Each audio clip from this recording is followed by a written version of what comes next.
अस्सलामुअलैकुम। Jain mobile lab में खुश आमदीद। उम्मीद करता हूँ आप सब ठीक ठाक होंगे।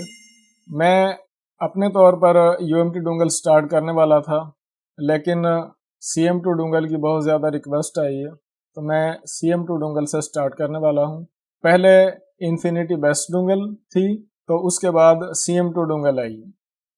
अगर आपके पास बेस्ट डोंगल है तो आप CM2 को बेस्ट डोंगल पर एक्टिव करवा सकते हैं। तो आपको एक्स्ट्रा डिवाइस नहीं लेनी पड़ेगी, आपकी बेस्ट डोंगल दोनों काम करेगी। बेस्ट डोंगल पर CM2 भी एक्टिव हो जाएगी और बेस्ट डोंगल भी काम करेगी। एक्टिवेशन के चार्जेस जो हैं वो होंगे, और CM2 जो है ये हर साल आपको रिन्यू करवानी पड़ेगी। अगर आप चाहें तो 2 साल की एक्टिवेशन भी करवा सकते। और इसके काफ़ी सारे सेटअप हैं, जिनमें आप क्वालकॉम के मोबाइल फ्लैश अनलॉक कर सकते हैं, MTK के मोबाइल, SPD, और उसके अलावा LG के फ़ोन, और MTK का इसमें नया सेटअप भी है, SPD का भी इसमें नया सेटअप है। और जो नए आने वाले मोबाइल हैं चाइनीज़ 6530, 6531, उसके लिए SCR मॉड्यूल है।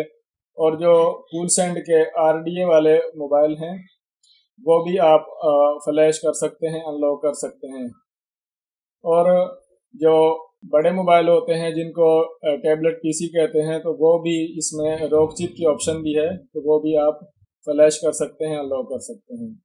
एक नहीं बल्कि काफ़ी सारी वीडियोस बनेंगी, क्योंकि इसके सेटअप बहुत ज़्यादा हैं और मैं इसको बड़े तफसील से, बड़ी तसल्ली के साथ वीडियोस बनाने वाला हूँ। ये देखें आप, ये इसका कार्ड है और ये जो है ये रीडर है। रीडर की इतनी ज़्यादा कीमत नहीं है, रीडर की कीमत पहले 500 रुपये थी, अब ज़्यादा से ज़्यादा 1000 रुपये हो गई होगी। सारी कीमत जो है इस स्मार्ट कार्ड की है। तो आप इन दोनों चीज़ों को हिफाजत से रखें और रफ यूज़ ना करें। अब ये मैंने सिर्फ आपको दिखाने के लिए निकाला है, वरना ये जो स्मार्ट कार्ड होता है इसको हम निकालते नहीं है, बस ये इस तरह फिट होता है और बस इसमें लगा रहता है। तो अपना ख्याल रखिएगा।